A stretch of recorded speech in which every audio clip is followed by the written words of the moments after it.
Je viens d'arriver à Maniitsoq, une ville un peu perdue sur la côte ouest du Groenland, mais je suis là parce que demain matin, j'embarque sur un voilier pour une aventure sur les 10 prochains jours.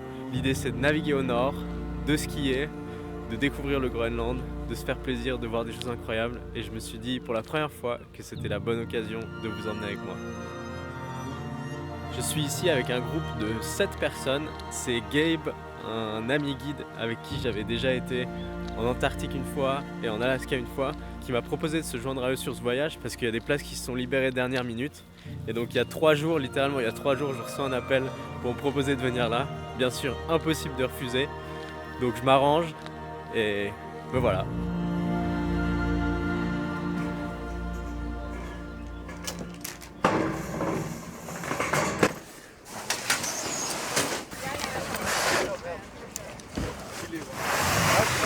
On est prêt, il manque plus que le bateau qui devrait arriver d'ici 10-15 minutes.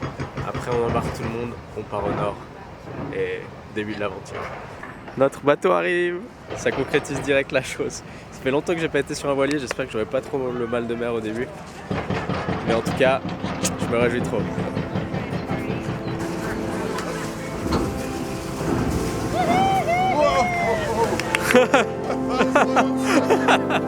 First things first. I'm Etienne. Etienne, Nice. give me a hug. Yeah. Nice.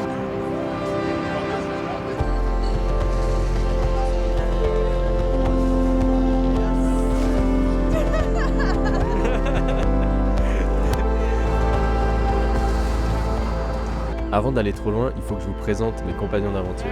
Pour commencer, il y a Jess, la lead guide sur ce projet.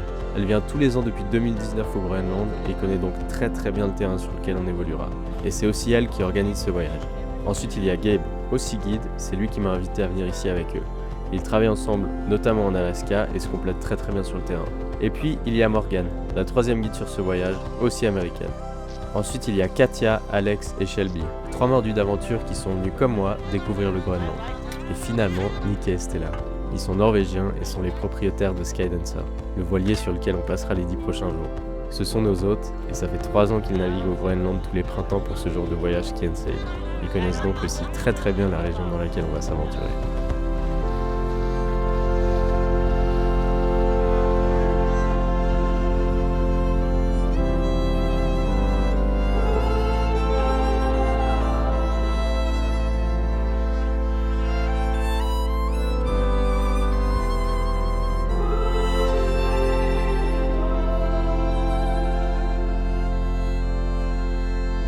On est déjà en route pour le nord. On va prendre place dans nos cabines, organiser nos affaires, naviguer quelques heures et puis après, une fois arrivé là-bas, on va faire un petit briefing de sécurité sur la neige.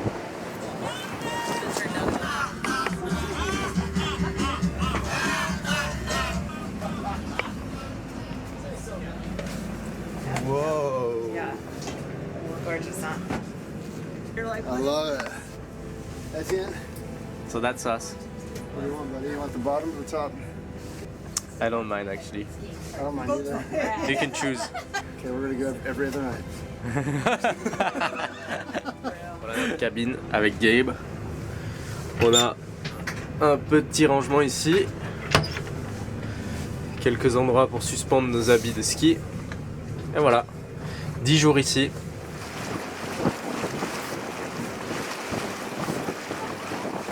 Je commence à organiser mes affaires. C'est très important sur les voiliers vu que c'est des espaces assez confinés où il n'y a pas forcément beaucoup de rangement.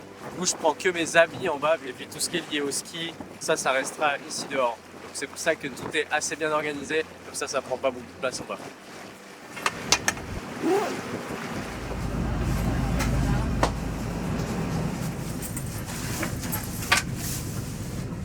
Voilà, toutes mes affaires sont en bas. Il me restera encore à préparer mon sac de ski. J'essaie toujours de préparer mes affaires un peu avant tous les autres parce qu'étant donné que je filme et que j'ai un peu plus de matériel à gérer, ça m'évite d'être toujours en retard, rattrapé.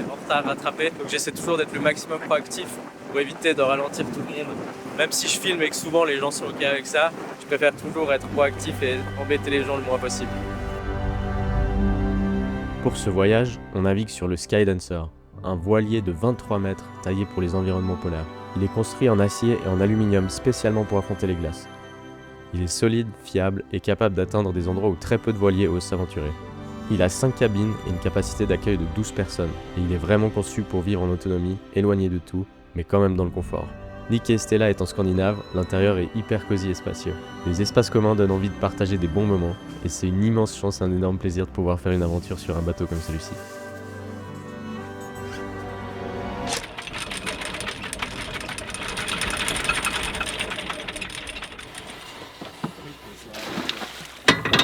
It's really good.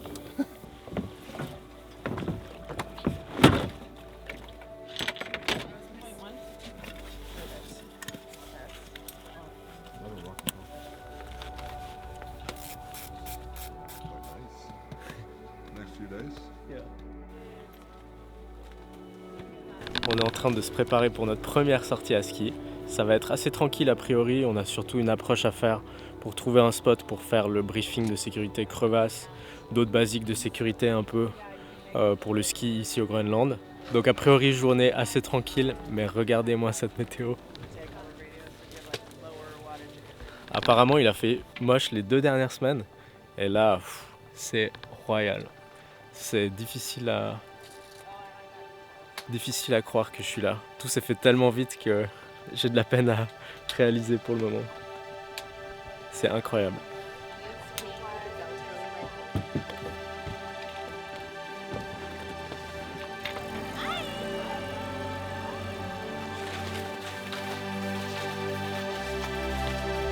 C'est parti, première sortie.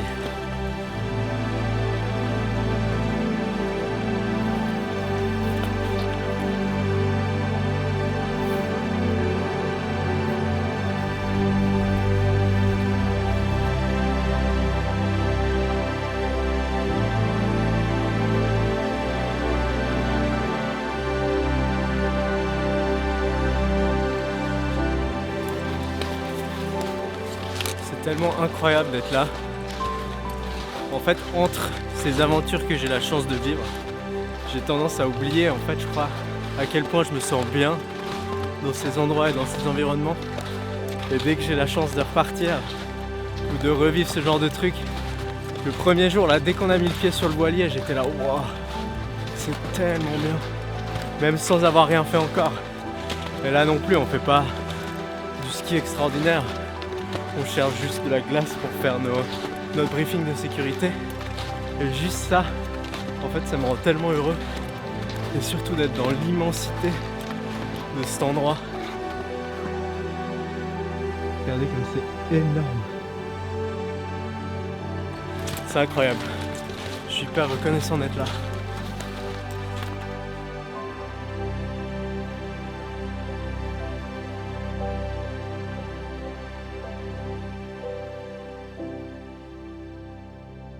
Comme vous vous en doutez, la sécurité dans un environnement comme celui-ci, c'est une priorité absolue. Car dans ce type d'expédition, en cas de pépin, les secours sont plutôt loin. On évolue principalement sur des glaciers, remplis de crevasses, qui sont cachées car recouvertes par de la neige. C'est pour ça qu'on commence toujours par un petit refresh des bases de sécurité. Matériel à avoir, lecture du terrain, reconnaître les ponts de neige, sortir quelqu'un d'une crevasse rapidement, danger d'avalanche, etc. On a tous sur nous du matériel pour prévenir ça au maximum, par exemple un transmetteur qui permet d'être retrouvé dans une avalanche, mais rien ne fonctionne aussi bien que la prévention et la compréhension de ces dangers. Beer? Yeah! Is it colder than one? It's warm. I'll just... Yeah. That's the sexiest salad I've seen in a long time.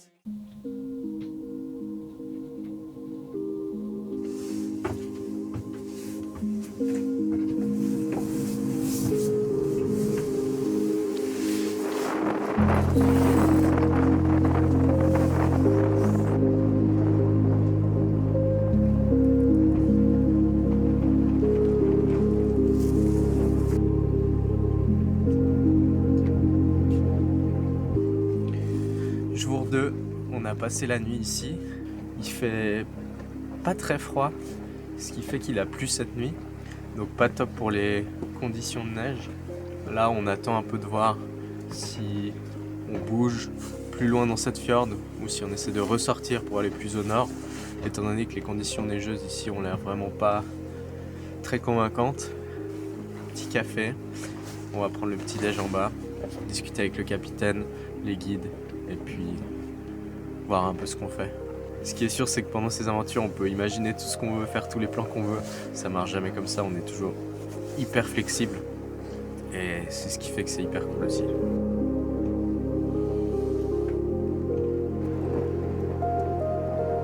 I was wondering about this one. The north side looks good. It is, but that's really intense terrain. And if Yeah. it's been raining, there's like no, Yeah. you're like stuck in it. I've been in that drainage when the snowpack's not good and you can't do anything. Right in here, there's this like amazing Oh, I want to go there. set of course. Let's go there. Like,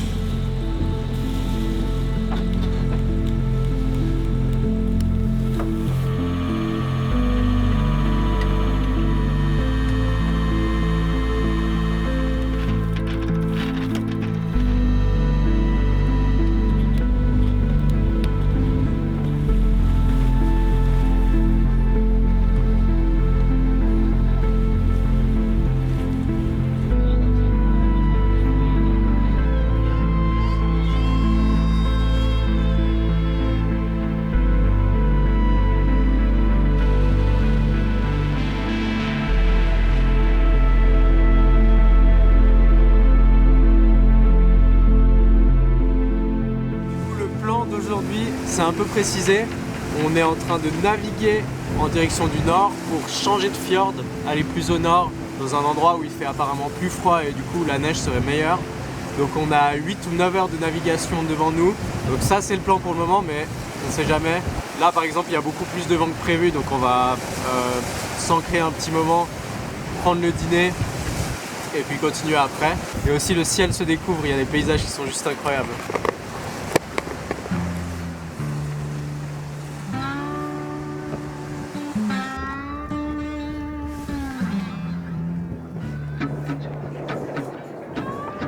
On vient de s'ancrer un moment, là on va rester quelques heures ici, le temps que le vent se calme un peu plus loin. On va dîner, on essaie d'attraper quelques poissons, on verra ce que ça donne. Spot incroyable.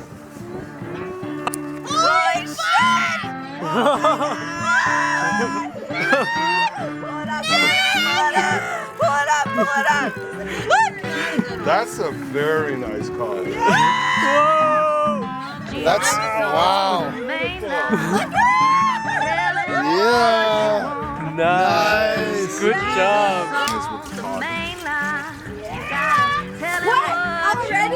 Because they are run by instinct.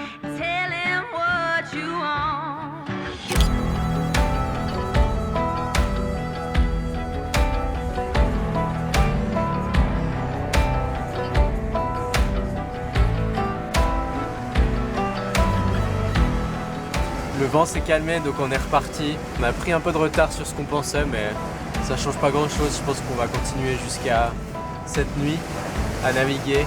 On a pêché 2 grosses morues pour le souper, donc ça va être incroyable. Belle journée de nav, toute tranquille comme on aime.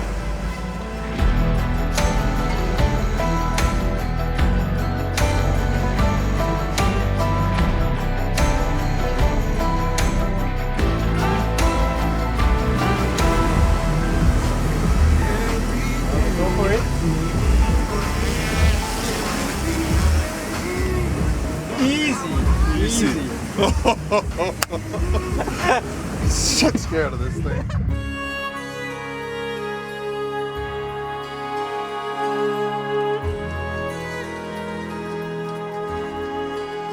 Jour 3, on se prépare à partir. On est dans un super endroit où on va faire une approche sur un glacier, puis après partir sur la droite sur un sommet.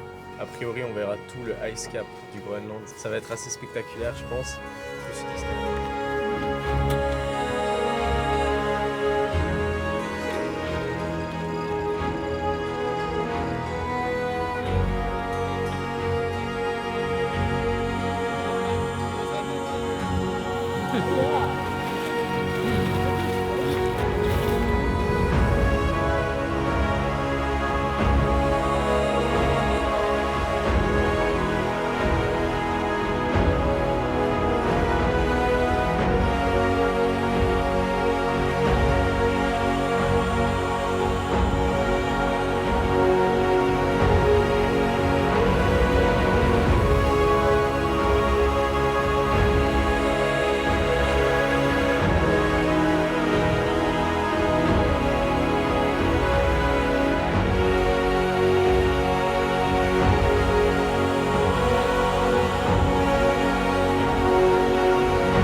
Premier petit sommet au Groenland. On est à 1500 mètres d'altitude.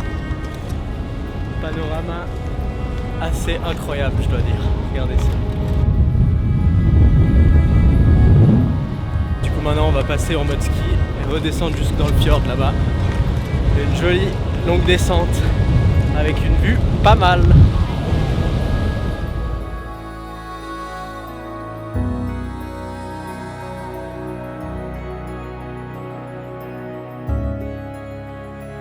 You ready? Go, go, go! You just asked the hero if he wanted a coffee and ice. Of course he does.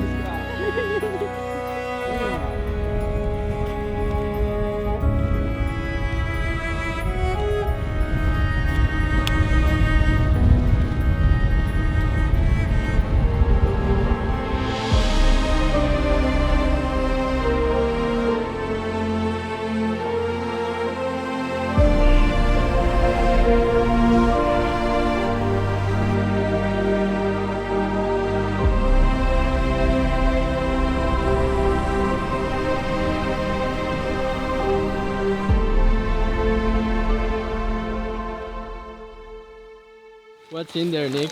We got beer or sparkling water? Wow. I gotta double check. Like surfing with your child, if you can surf.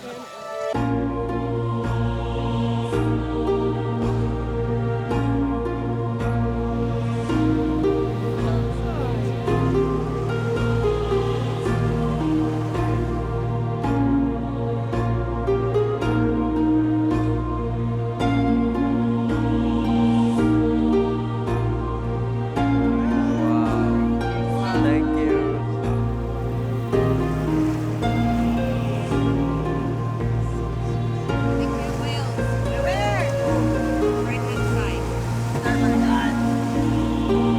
Oh, there was, there was, there was.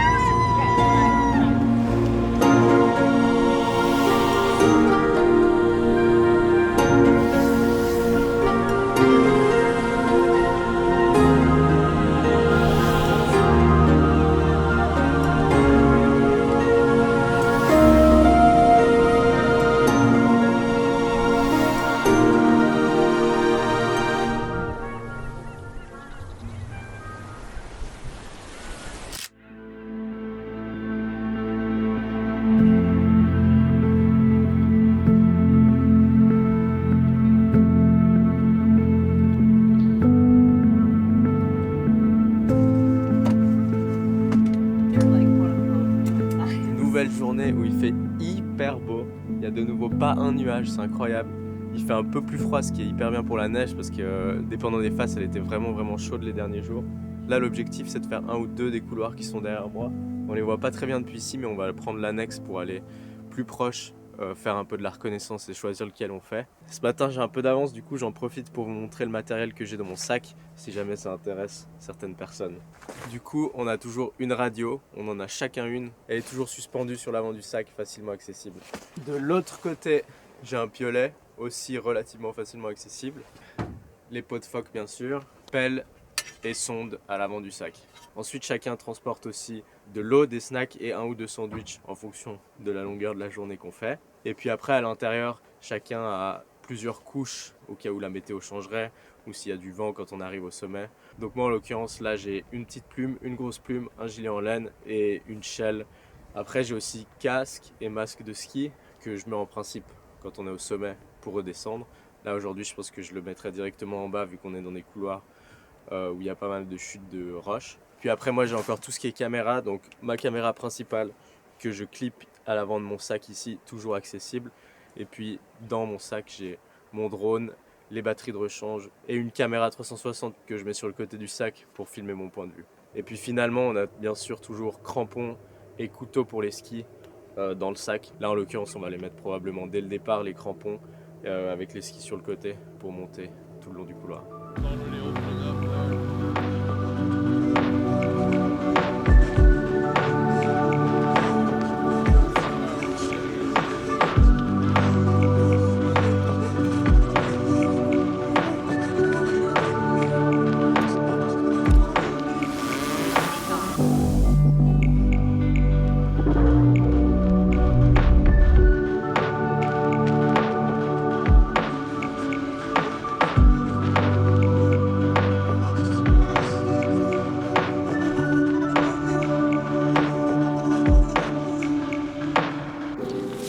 commencer à monter dans le couloir là. Je pense qu'on en a bien pour 2h30, 3h. La neige est toujours très très molle, donc ça demande pas mal plus d'efforts que d'habitude. Mais ça va être une longue, cool descente après. On a déjà fait 3 jours entre 1300 et 1500 mètres de dénivelé, donc j'ai quand même moins d'énergie là, surtout que mon sac est hyper lourd, mais impossible de prendre un day off quand il fait autant beau.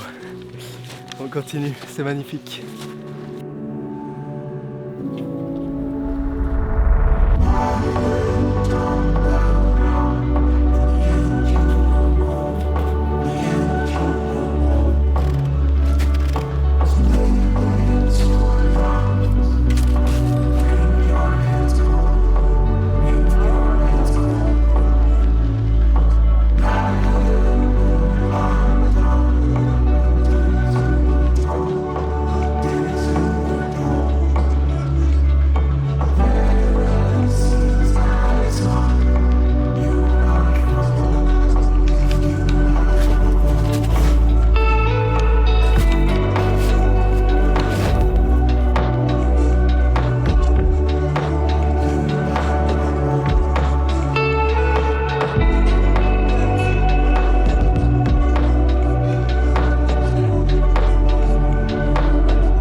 On est arrivé au sommet du couloir, mais on continue parce que la neige est hyper mauvaise dedans. Donc on attend que le soleil tape dans le couloir pour espérer que la neige soit un peu meilleure. Pour le moment c'est un peu crusty. Donc on s'est dit qu'on continue à monter un petit bout, peut-être avoir une meilleure vue là-haut. Et puis on redescendra tranquillement dans le couloir d'ici quelques heures, je pense.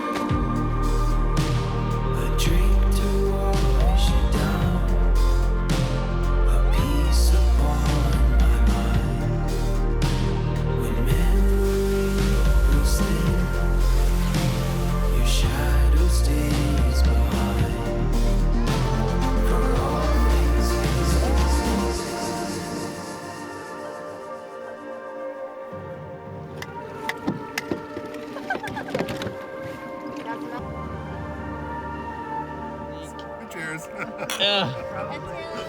Whoa! Cheers! Cheers! Cheers! Keep wanting to go down Whoa. Cheers. And then It is a real pleasure. here. A wild apple spritz here. That was empty.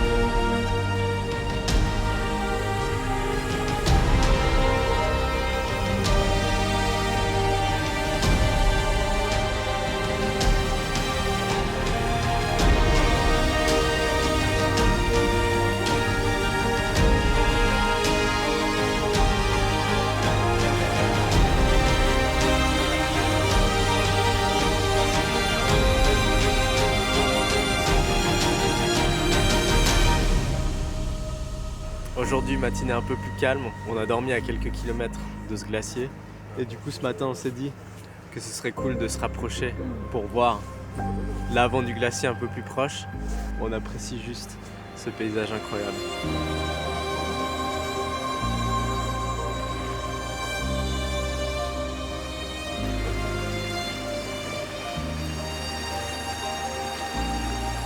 Et là on est en train de repartir vers les couloirs où on était hier. Donc l'idée ce serait d'en faire un autre. Donc on se dirige là-bas et puis on espère trouver un deuxième couloir.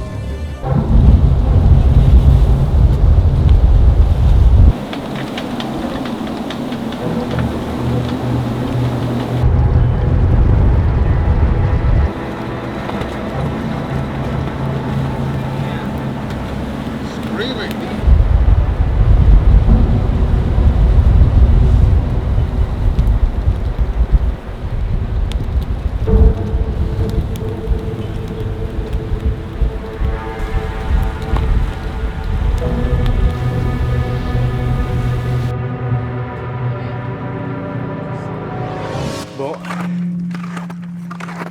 hier ça n'a pas du tout marché comme prévu. Il y a eu beaucoup de vent quand on est parti du glacier. Et du coup, on n'a pas pu s'ancrer proche des couloirs. Donc en fait, on a juste renavigué jusqu'où on est maintenant, qui est le même endroit dans lequel on était il y a quelques jours. Et donc, aujourd'hui, de nouveau grand bot. Et cette fois, on a notre objectif le plus haut pour le moment, presque 2000 mètres d'altitude, je crois, qui est juste là, celui-ci. Donc on va continuer, repartir derrière et remonter. Je sais pas si on pourra aller tout en haut, ça dépend un peu des conditions neigeuses, mais en tout cas, ça risque d'être magnifique. C'est clairement mon endroit préféré ici, parce qu'on a une vue incroyable.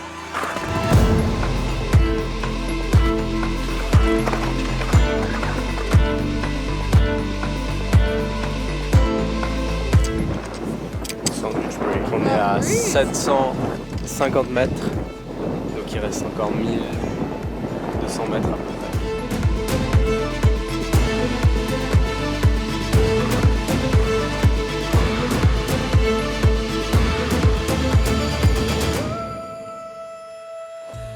Regardez ça, tellement ouf, on dirait un peu des marshmallows qui grillent. 1400 mètres, deuxième sandwich. On arrive gentiment en haut. Après, on aura une longue descente. Paysage toujours incroyable.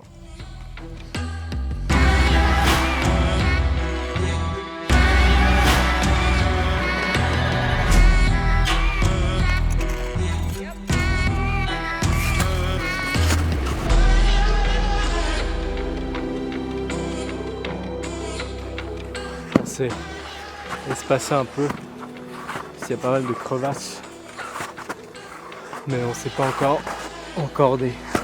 Pour le moment ça va, encore 200 mètres à peu près, et on y sera.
Plus tard, ça nous aura pris bien du temps, on a eu quelques soucis, il y a une personne qui a dû faire demi-tour parce qu'elle avait des cloques, mais franchement ça en valait incroyablement la peine.